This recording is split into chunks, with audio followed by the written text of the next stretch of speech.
मंदिरात विठोबा नाही, पंढरपुरात विठोबा नाही. ज्याच्यासाठी वारी करायची तो विठोबाच जर मंदिरात नाही, पंढरपुरात नाही, तर त्या ओक्या बोक्या ओस पडलेल्या पंढरपुराचं काय करायचं असं म्हणून फार कष्टी झाले सगळे वारकरी.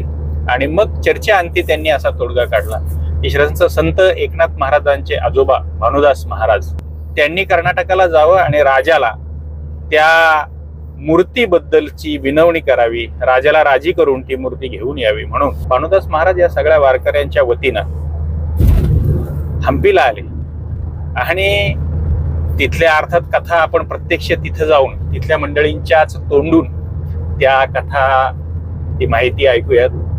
पण एक बाकी नक्की की भानुदास महाराज राजाला राजी करण्यात यशस्वी झाले आणि विठोबाला घेऊन ते पंढरपूरला आले. वारकऱ्यांमध्ये आणखी एक गोड कथा अशी आहे की भानुदास महाराजांनी देवालाच विचारलं, देवा तू एवढा मोठा आकाराने, तर तुला आम्ही कसं काय मी घेऊन जाऊ एकटा, मग तू असं कर, वारकऱ्यांकडे एक पडशी असते बघा, तर या पडशीमध्ये बसशील असा एवढा छोटा हो.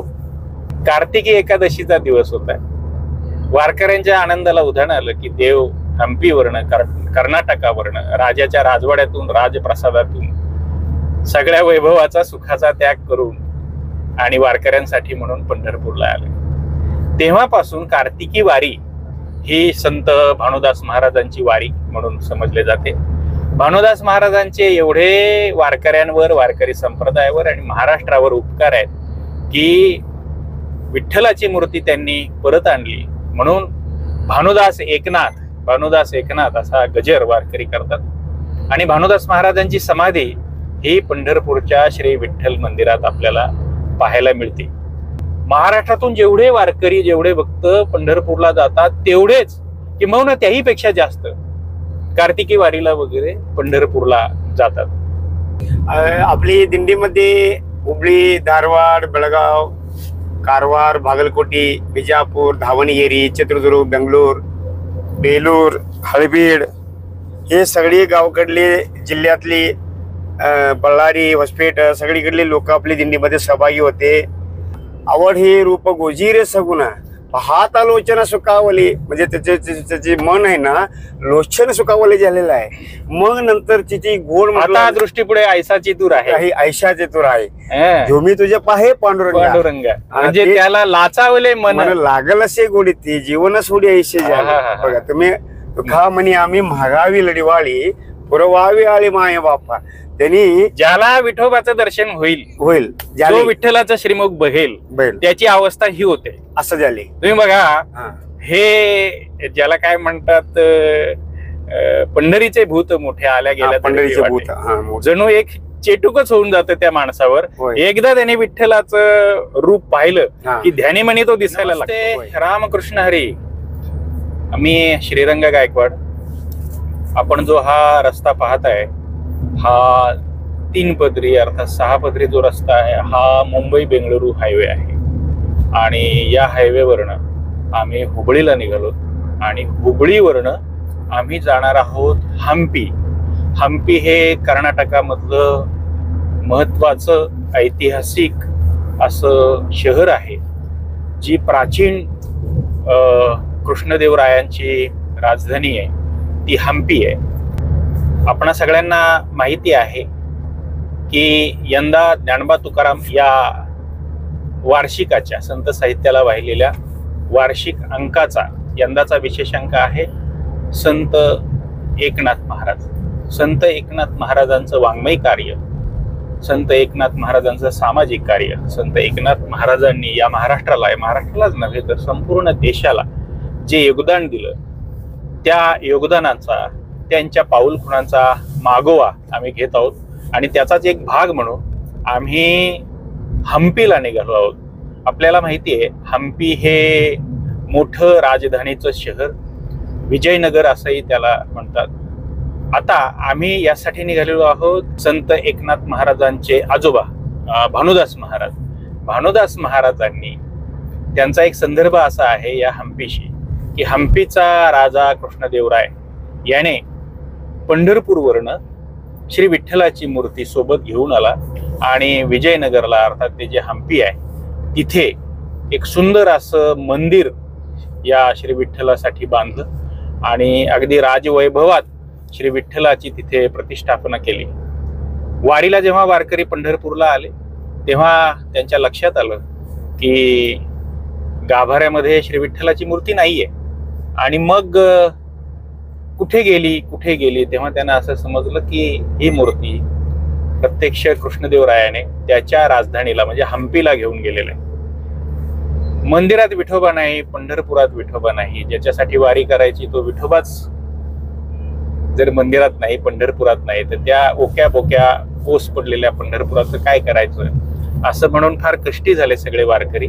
आणि मग चर्चा अंती त्यांनी असा तोडगा काढला की संत एकनाथ महाराजांचे आजोबा भानुदास महाराज हेही प्रखर विठ्ठल भक्त होते, पांडुरंग भक्त होते, प्रखर वैष्णव भक्त. तर त्यांनी कर्नाटकाला जावं आणि राजाला त्या मूर्तीबद्दलची विनवणी करावी, राजाला राजी करून ती मूर्ती घेऊन यावी म्हणून भानुदास महाराजांना पाठवलं. भानुदास महाराज या सगळ्या वारकऱ्यांच्या वतीनं हम्पीला आले आणि तिथल्या अर्थात कथा आपण प्रत्यक्ष तिथं जाऊन तिथल्या मंडळींच्याच तोंडून त्या कथा ती माहिती ऐकूयात. पण एक बाकी नक्की की भानुदास महाराज राजाला राजी करण्यात यशस्वी झाले आणि विठोबाला घेऊन ते पंढरपूरला आले. वारकऱ्यांमध्ये आणखी एक गोड कथा अशी आहे की विठ्ठलाची मूर्ती आपण पाहिले, कटेवर कर ठेवलेला सावळा विठुराया विटेवर उभा राहिलेला आहे. ही उंच मूर्ती, एवढा मोठा विठुराया, आणि भानुदास महाराज त्याला कसं आणणार? भानुदास महाराजांनी देवालाच विचारलं, देवा तू एवढा मोठा आकाराने, तर तुला आम्ही कसं काय मी घेऊन जाऊ एकटा? मग तू असं कर, वारकऱ्यांकडे एक पडशी असते बघा, तर या पडशीमध्ये बसशील असा एवढा छोटा हो. देवाने ऐकलं आणि भानुदास महाराजांच्या पडशीत बसून देव पंढरपूरला आला. कार्तिकी एकादशीचा दिवस होता. वारकऱ्यांच्या आनंदाला उधाण आलं की देव हम्पीवरनं कर्नाटकावरनं राजाच्या राजवाड्यातून राजप्रसादातून सगळ्या वैभवाचा सुखाचा त्याग करून आणि वारकऱ्यांसाठी म्हणून पंढरपूरला आले. तेव्हापासून कार्तिकी वारी ही संत भानुदास महाराजांची वारी म्हणून समजले जाते. भानुदास महाराजांचे एवढे वारकऱ्यांवर, वारकरी संप्रदायावर आणि महाराष्ट्रावर उपकार आहेत की विठ्ठलाची मूर्ती त्यांनी परत आणली म्हणून भानुदास एकनाथ असा गजर वारकरी करतात. आणि भानुदास महाराजांची समाधी ही पंढरपूरच्या श्री विठ्ठल मंदिरात आपल्याला पाहायला मिळते. असे हे भानुदास महाराज आणि कर्नाटक हम्पीशी त्यांचं असलेलं नातं. आपल्याला माहिती आहे की कर्नाटकातले खूप भक्त वारकरी हे विठ्ठलाला जातात. म्हणजे महाराष्ट्रातून जेवढे वारकरी, जेवढे भक्त पंढरपूरला जातात तेवढेच किंवा त्याही पेक्षा जास्त कार्तिकी वारीला वगैरे पंढरपूरला जातात.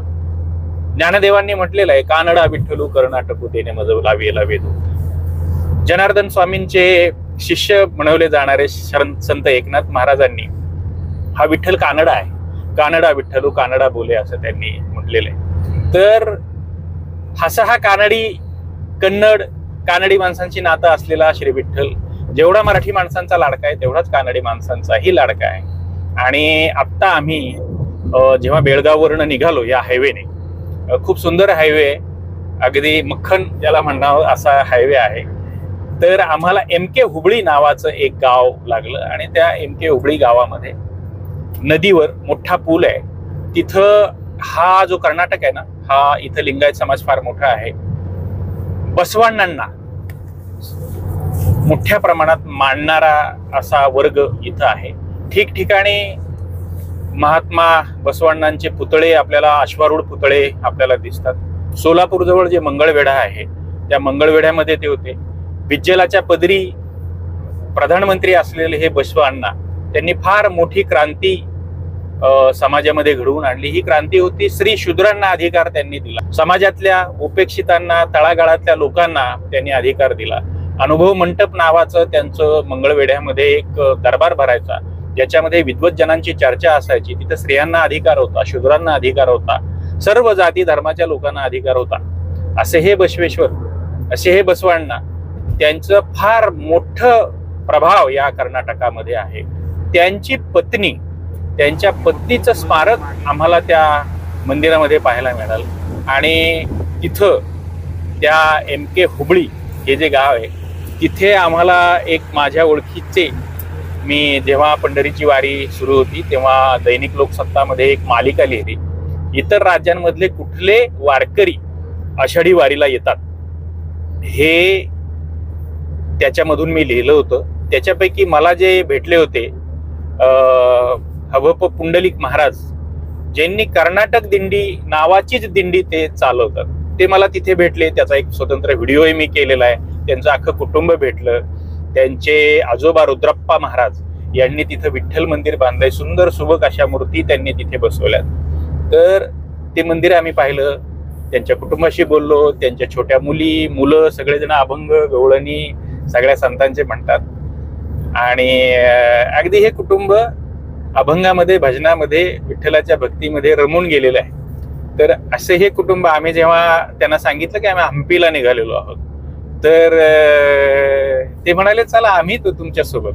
तर मग आमच्या सोबत पुंडलिक महाराज, त्यांचा मुलगा पांडुरंग आणि विणेकरी दादांचं काय नाव सांग? खऱ्याप्पा महाराज. करियप्पा महाराज म्हणजे आम्ही फील्ड मार्शल करियप्पा ऐकलं होतं, ते कर्नाटकातले ना, तर तेच करियप्पा असे ते त्यांचे विणेकरी आहेत. ते ज्येष्ठ नागरिक आहे. तेही आनंदाने निघालो तेव्हा आम्ही, त्यांनी बोला पुंडलिक वरदेचा गजर केला आणि आम्हाला असं वाटलं की चला आपली दिंडी तिकडच्या पंढरपूरला जशा दिंड्या जातात आषाढी सोहळ्यात, तशी आमची दिंडी ही पंढरपूरला, कर्नाटकातल्या पंढरपूरला अर्थात हम्पीला निघालेली आहे. आणि पांडुरंगानेच आम्हाला बोलावलं जणू, अशी आमची भावना आहे. अर्थात त्या हम्पीला जे सुंदर असं मंदिर बांधलेलं आहे, तिथं भानुदास महाराज मूर्ती घेऊन आले. तेव्हापासून त्या गाभाऱ्यामध्ये मूर्ती नाही, गाभारा रिकामाच आहे अशी आख्यायिका सांगितली जाते. प्रत्यक्ष तो गाभारा तसाच रिकामा आहे. ते मंदिर तिथं ठिकठिकाणावरून देशभरातून लोक ते हम्पीचं, ते जे राजधानीचं ज्या वैभवाच्या खुणा आहेत ते पाहायला येतात.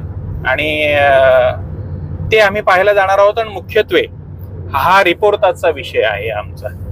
तर कर्नाटकामधल्या वारकऱ्यांच्या, विशेषतः संत एकनाथ महाराजांच्या पाऊलखुणा शोधणं हा आमचा उद्देश आहे. एक महत्वाची गोष्ट आणखी आम्हाला, बेळगावच्या जवळ एक हत्तरगी नावाचं गाव आहे आणि या हत्तरगीमध्ये एक मठ आहे आणि हरिकाका गोसावी अशा नावाने तो मठ ओळखला जातो, मुक्ती मठ. तर हे हरिकाका जे आहेत, हे हरिकाका, त्यांचा जो मठ आहे, हा मठ संत एकनाथांची परंपरा सांगतो. संत एकनाथ महाराज कर्नाटकात आले, साऊथ मध्ये आले, दक्षिणेत आले आणि त्या मठामध्ये गेले. तो संन्यस्त मठ होता, संन्याशांचा मठ होता.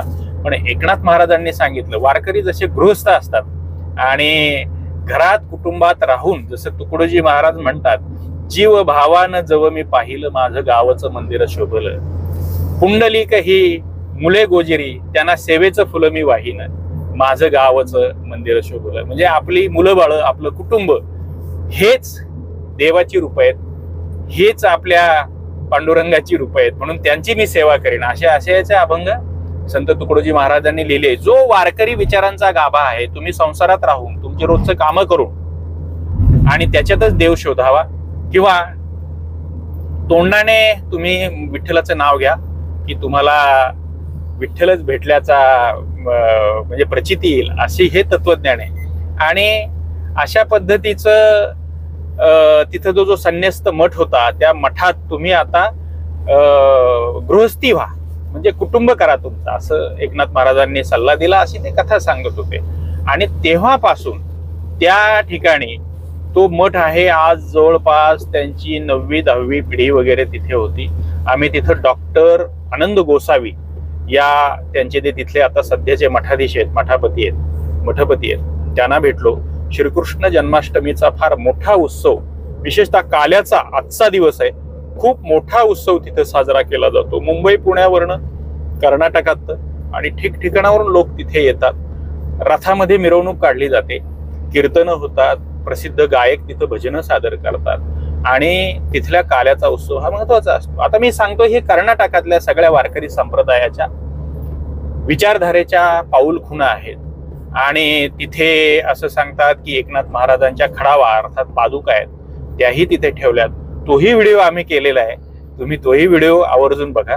आणि आता आपल्या गाडीमध्ये जे मागे बसलेत हे पुंडलिक महाराज आणि त्यांचे विणेकरी मुलगा पांडुरंग महाराज. जरा तुमच्याविषयी परत सांगा, कारण हा व्हिडिओ वेगळा आहे आणि हे बघणारेही लोक आहेत की कर्नाटकामध्ये विठ्ठल भक्ती कशी कशी आहे, कुठं कुठं आहे, दिंडीला किती लोक वारीला जातात, दिंडीत सहभागी होतात, कुठल्या गावांमध्ये विठ्ठल मंदिरं वगैरे आहेत हे जरा सांगा ना. आपली दिंडीमध्ये हुबळी, धारवाड, बेळगाव, कारवार, बागलकोटी, बिजापूर, धावणगेरी, चित्रदुर्ग, बेंगलोर, बेलूर, हळबीड हे सगळी गावकडले जिल्ह्यातली बಳ್ಳारी, होसपेट सगळीकडले लोक आपली दिंडीमध्ये सहभागी होते. आणि आपल्या दिंडीमध्ये वारकरी संप्रदाय कसा आहे, हे आपली शेमाबाग जिल्हा येतात ना महाराष्ट्राला धरून, बेळगाव जिल्हा, धारवाड जिल्हा, बागलकोटी आणि बिजापूर, बिदर, गुलबर्गा, आपले या कोकणा भागात कानापूर, ह्या सगळे हे सगळे तर सीमा भागामध्ये सगळी जाती प्रमाणाचे वारकरी झालेला आहे. आणि परत इथून पुढं हुबळी, हावेरी आणि परत कोपळा, हॉस्पेट, गदग आणि परत बेंगलोर, धावणगेरी, चित्तूर तिथं सगळं समाज म्हणजे भावसा क्षत्रिय समाजाचे वारकरी, त्यांचे भावसा समाजाचे मंदिर, पांडुरंगाचे मंदिर आणि नामदेव शिंपी समाजाचे वारकरी, नामदेव शिंपीच्या समाजाच्या वारकरी मंदिर आणि लमानी मंदिर, लमानी लोकांची मंदिर आणि सुळगाड सिद्ध म्हणून आहे. सुळगाड सिद्ध मध्ये रामकुंडल ज्योतिषकार त्यांचे एक समाजाचे त्याचे मंदिर आणि सगळं ह्या कर्नाटकमध्ये दक्षिण भारतामध्ये दक्षिण कर्नाटकमध्ये काय म्हणजे दक्षिण कर्नाटकमध्ये सगळं तिथं समाजाचे पांडुरंग सेवा करतात. आणि के समाजाचे लोक पांडुरंगला हे देत नाही, ते त्याची देव आहे त्याची हे असं म्हणतात. इथं उत्तर कर्नाटकमध्ये आहे ना सगळं सहभागी होते, सगळं वाणी लोक, धनगर लोक, सगळं समाजातील लोक वारकरी झाले. सगळ्या समाजातील लोकांची लक्षण झाले. म्हणजे महायोग पीठ तटे बिवर त्या वरम पुंडलिकाय धातु मंद्र समागत तिष्ठंत तमानंद कंदम परब्रह्म लिंगम भजे पांडव. हे पांडुरंगाचे स्वरूप कसं आहे, विष्णुमय जग म्हणजे पांडुरंगाचं स्वरूप त्याची डोकं आहे ना लिंगू आकार आहे. म्हणजे या सगळं लिंगायत लोक आपले मी कीर्तन मध्ये प्रवचन मध्ये सांगत असतो, लिंगू आकाराचे डोकं म्हणजे विठुरायाचे डोकं कसं आहे, शिवशंकराची पेंडी सारखं आहे डोकं, बघा नाही. त्या पेंडी सारखे लोक मी लोकांना समजून प्रवचन मध्ये कीर्तन मध्ये सांगिततो. त्याप्रमाणे इथे लोक म्हणजे मध्ये भगवंत विठ्ठल म्हणजे काय मग तुम्ही समजून घेता. अनेक जाताचे लोकांना मी प्रवचन कीर्तन मध्ये ते शिवलिंगाची पिंड आहे, विठोबाची डोकं म्हणजे का परब्रह्मलिंगम म्हणजे पण स्वरूप सगळ्यांचे स्वरूप भरून तांबलेला आहे विठुरायांची. हा म्हणजे हरिहरा भेद नाही नका हरिहरा ते भेद तुकाराम मध्ये म्हटले. हरी म्हणजे एकच आहे, हर म्हणजे बी एकच आहे. त्या स्वरूप घेऊन पांडुरंग तिथे उभा राहिलेला आहे. फक्त पुंडलिक गोडी साखरेच्या ठाई एकेची हृदय म्हणजे तसं हृदय एकेकाचे हृदय चिटकवण्यासाठी पांडुरंगाने तिथं थांबलेलं आहे. त्यासाठी वाणी लोकला सगळं समजून सांगतो. शिवाची पिंड आहे, विठोबाची मूर्ती म्हणजे काय समजलं तुम्ही, विठ्ठल मूर्ती म्हणजे विठ्ठल वेगळा अवतार नाही, विठ्ठल जाताची देव नाही, सगळ्यांची देव आहे. सकळाची येते आई अधिकार कलियुग उद्धार हरीचा नाम आणि पण जगाच्या कल्याण संतांच्या विभूती ध्येय कष्टविधी परोपकारी. जगाच्या कल्याणासाठी भक्तांनी विठ्ठलला अवतार करून तिथं थांबून घेतलेलं आहे पंढरपूर क्षेत्रामध्ये. ते वारकरी संप्रदाय निवळ संप्रदाय. त्याप्रमाणे असं देव कुठेही भेटत नाही. असं त्याची कुठेही देवस्थानाला जावा तुम्ही, कुठे क्षेत्राला जावा, गर्भा मंदिरात कुणालाही प्रवेश देत नाही. तसं हे पांडुरंगाच्या विठ्ठल देवळात जावा, कुठल्याही जाताचे जावा, वेडे वाकुडी जावा, कोणीही गेलं तरी तिथं आत दर्शनला सोडत असते, त्याला बाहेर घालत नाही. असं देवाचे दर्शन तिथे मिळते. आणि महाराज महत्वाचं सांगत होते किंवा आहेत हा. की हरिहरा भेद काही करू नका, नका वाद. वाद. गोडी साखरेच्या ठाई एक एकाचे हृदय. एक एकाचे हृदयी. म्हणजे असं आहे कर्नाटकामध्ये हा. शैव संप्रदाय फार मोठ्या प्रमाणात. याचं कारण बसवण्णांचं जे कार्य आहे ते कर्नाटकामध्ये झालं आणि त्यांचा फार मोठा त्यांच्या विचारांचा प्रभाव कर्नाटकामध्ये, जसं मी मगाशी सांगत होतो. तर त्यामुळं इथं शिवभक्त आहेत. म्हणजे त्या लिंगायत समाजाच्या लिंगायत त्यांच्या गळ्यामध्ये एक शिवलिंग असतं. कट्टर शिवभक्त ज्याला म्हणतात. आणि मधल्या काळामध्ये शैव आणि वैष्णवांचा फार मोठा वाद होता. म्हणजे आडवं गंध लावायचं की उभं गंध लावायचं याच्यावरून अगदी मारामाऱ्या खुणाखुण्या व्हायच्या. तर त्याचं ते कमी करण्याचं काम वारकरी संप्रदायाने केलं. यांनी सांगितलं विठोबा कसा आहे, तर विठोबा विटेवर उभा आहे, कटेवर करत आणि त्याच्या डोक्यावर शिवलिंग आहे. म्हणजे महाशिवरात्रीच्या दिवशी या शिवलिंगाची पूजा केली जाते. सोमवारच्या दिवशी, श्रावणी सोमवारच्या दिवशी त्या पद्धतीची पूजा केली जाते. विठ्ठलाला तुळशी पत्रासोबत बेलही व्हायला जातो आणि एक एकाच्या हृदयी आहे. म्हणजे संत नरहरी सोनारांची एक गोष्ट आहे बघा. कट्टर शिवभक्त होता आणि अगदी विठ्ठल मंदिरात जायचा नाही. विठ्ठल मंदिर समोरच होता. कारण एक दिवस विठ्ठलाचे तोंड बघितले नाही, एक दिवस विठ्ठलाचे दर्शन घेतले जातो महाराज. म्हणजे शिवावर शिवाची वर त्यांनी प्रेम होते. शिवशंकर म्हणजे शंकराशिवाय दुसरं कोणाचं तोंड बघायचं नसतं. असा कट्टर शिवभक्त असा हा नरहरी सोनार. आणि देवाच्या समोर राहायचा. विठ्ठलाच्या पण गेला नाही. पण योगायोगाने एक कुणी भक्त आला आणि त्याला विठ्ठलाला सोन साखळी करायची होती. काय कसं आहे, सरपळी ह्याची कांबऱ्याची एक भक्त आले त्यांच्याकडे. म्हणजे कुठं मोठी चांगली सोनारी कोण आहे इकडं असं म्हणून भक्त बडजी लोकाला. बडजी लोक त्यांना सांगितलं इथं नरहरी म्हणून त्यांनी चांगलं आहे सोनार, लय चांगले मस्त करतात, त्यांच्याकडे जावं म्हटलं. हे पंढरपूरच्या गावामध्ये चांगले एक नंबर सोनार आहे. त्या सोनारकडे जेव्हा तुम्हाला चांगलं करून देतात म्हणून बडजी सांगितलं. म्हणजे सर्वात बडजी तिकडे गेला, ते तिकडे बडजीकडे ते सोनाराकडे गेलं. मग नरहरी सोनार कुठं काय करायचं नाही, आम्हाला हे चैन बांधायचं आहे, इटोरायला चैन द्यायचं आहे असं म्हणून सांगितलं. मग चैन करायचं म्हणजे माप घेऊन आला का म्हटलं, शिटीत मध्ये तुम्हाला गॅस इथं आज जाऊ पुढं. ओके. काय झालं, मग चांगलं माप घेऊन या म्हटलं. मग त्यांनी माप जाऊन तिथं पांडुरंगाकडे गेलं, बडजीकडे गेला. बडजीने ते माप घ्यावं असं म्हटलं. माप मध्ये दोरी घेऊन माप धरून ते कांबऱ्याचे माप करून दिला. माप घेऊन आला. मापाप्रमाणे एवढ्या दिवसाने या, तुम्हाला तयारी करून ठेवतो, घेऊन जावं म्हटलं नरहरीने सांगितलं. मग त्या दिवसाने त्यांनी त्या दिवसात गेला. मग चैन घेतला आणि देवाला घालायला गेला. देवाला ते मोठी व्हायला लागले म्हटलं तर कसं मोठी व्हायला लागली.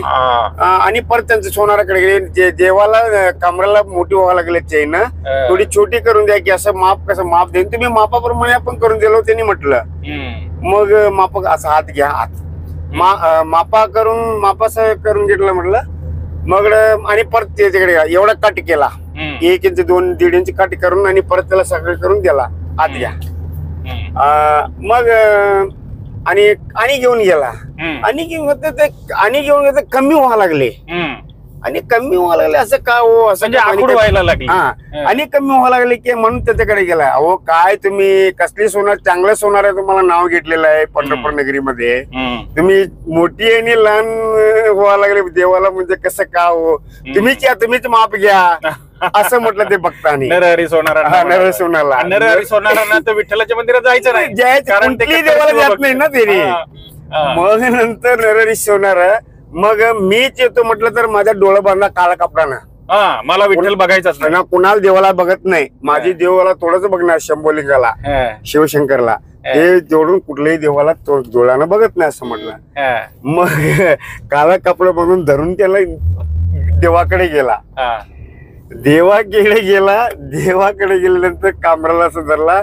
म्हणजे कांबला धरल्यानंतर ते हात असं माप धरत होते ना, असं धरून, कारण काळी पट्टी नाही काळी पट्टी बांधून घेऊन गेलं. माप धरून असं विठोबा थांबले ना, विठोबाचे माप घेताना त्याला हाताला काय लागायला लागला, शिवशंकराची पिंड सारखं लागायला लागले हात धरले तर. मग हे कुठली देवाला घेऊन आले, कुठं बोलायला लागले तुम्ही असं म्हणून शंकराच्या देवात आले की काय घेऊन? कापड उघडा म्हटले आमची डोळ्याची.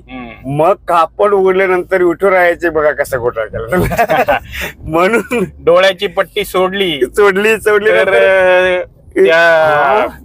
म्हणजे त्यांना विठ्ठलाचं दर्शन झालं. मग विठुराया मंदस्मित करीत उभा आहे. म्हणून शंकराचार्यांनी आधी शंकराचार्यांनी पहिला पंढरपूरला गेले नंतर काय म्हटलं, महायोग पीठ म्हटलं. महायोग पीठ कसं पीठ आहे? महायोग तप केलेले पीठ आहे ते पंढरपूर नगरी.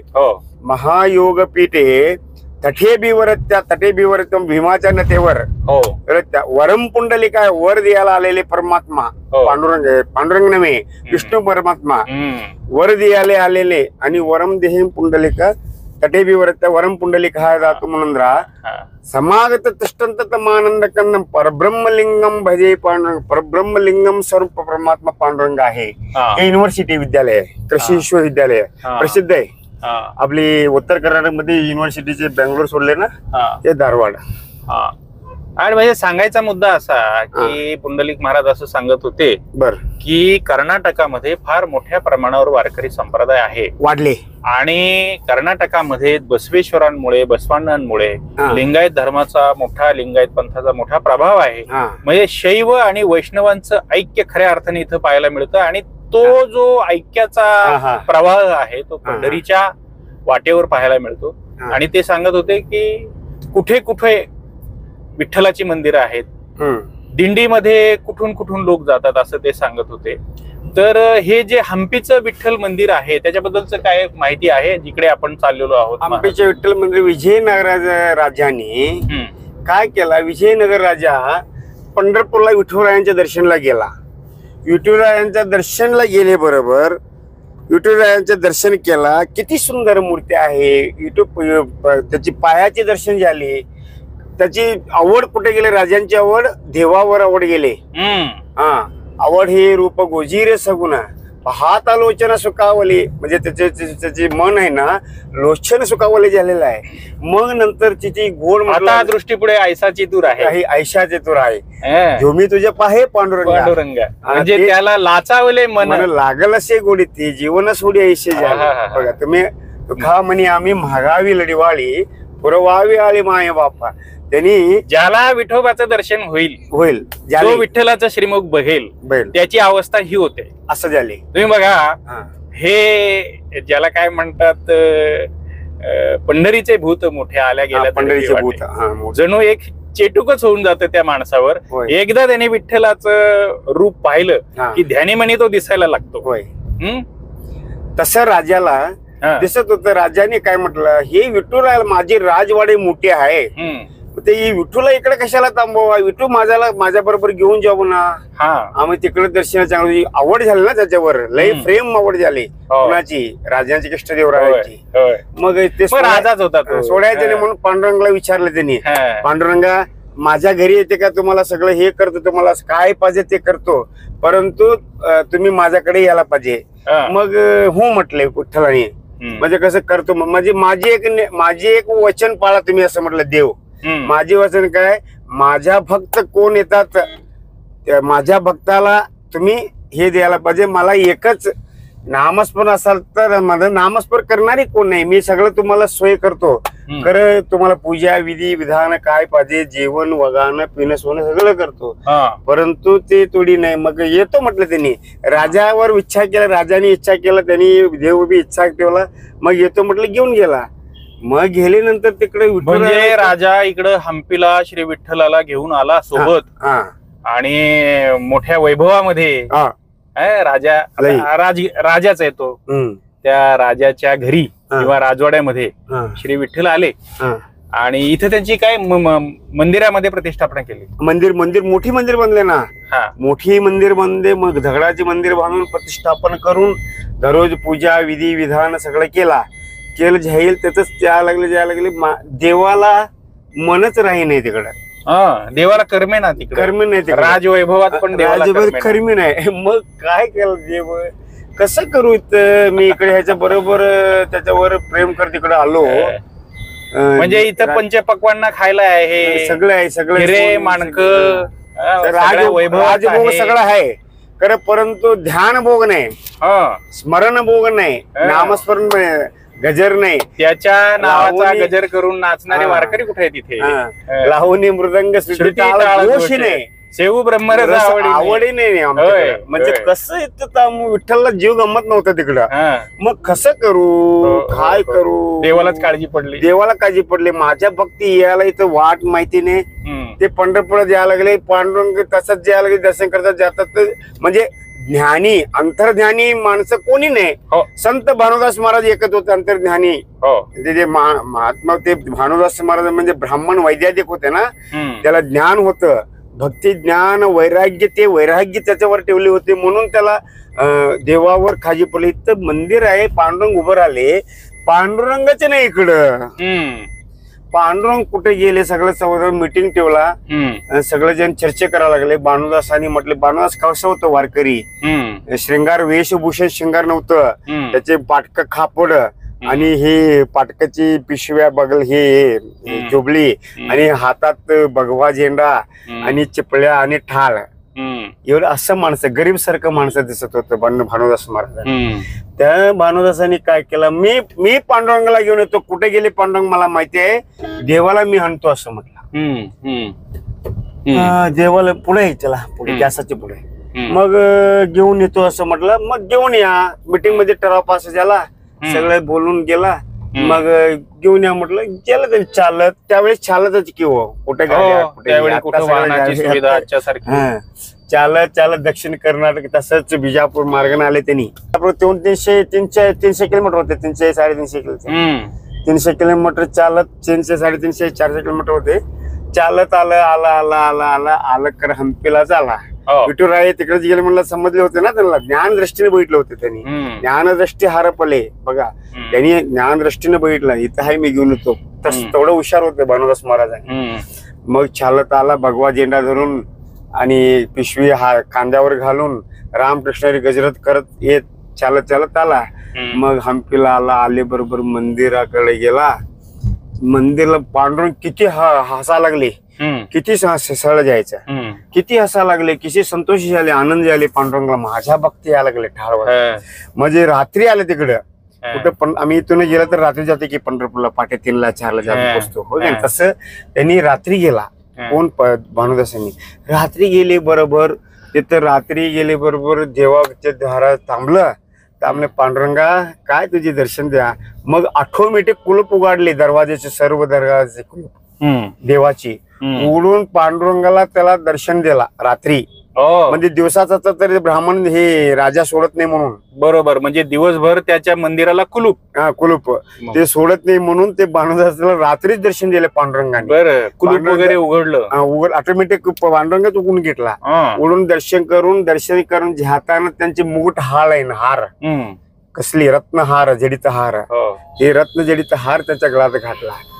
ते आनंदामुळे ते पाहिलेच नाही. कोण भानुदास महाराजांनी गळ्यात काय आहे काय पाहिलेच नाही. मग त्रिकाल ज्ञानी होते ना, त्यांना देव भेटला हाच आनंद एवढा मोठी झाली. देवाने गळ्यात ते हार घातला हिऱ्या मोत्यांचा, काय ह्याचं काही भान नाही त्यांना राहिलं, भान अर्पून गेले ते. मोठी रत्न जडित हार गाठले. मग ते घालून गेलं, तसंच मध्ये बाहेर निघाले. कोण भानुदासांनी तसंच कुलूप घालून घेतला पांडुरंगाने. कुलूप घालून थांबलं तिकडेच. मग भानुदास पाटे झाले ना 3-4 वाजता, आणि तसंच तुंगभद्रा नदीला गेले. ते नदी आहे मोठी तुंगभद्रा. ते नदीला जाऊन अंघोळी करून काकडा करून अंघोळी करून ज्ञान पूजा पुनस्कार सगळं करून पाटे 7-8 वाजेपर्यंत नदीत बसला. त्यांनी भजन करत बसला. पाटे 4ला आले की बडजी पूजा करायला मंदिरला राजाने पाठवलं. तसं बडजी सकाळी पाटे 4ला आले. उघडल्यानंतर कुलूप उघडला. कुलूप कसं तसं गाठलेले कुलूपच आहे. कुलूप काय मोडले नाही का नाही, कोण चोर आले नाही का नाही. मग गेला, कुलूप उडून गेला. पांडुरंगाला गेला जाऊन अभिषेकची सामान सगळं, पूजाचे सामान, पाणी पिणी सगळं हे कर, झाडू गिडू मारून सगळं पाणी गिरून अभिषेक पूजा अंगावरचे कापड काढतात ना, काढताना त्यांना समजले काल मी हार घातलो होतो, रत्नाचे हार कुठे गेले. पांडुरंग ते गळातच नाही ना, कुठे गेले. ते ब्राह्मणाने राजाकडे गेला.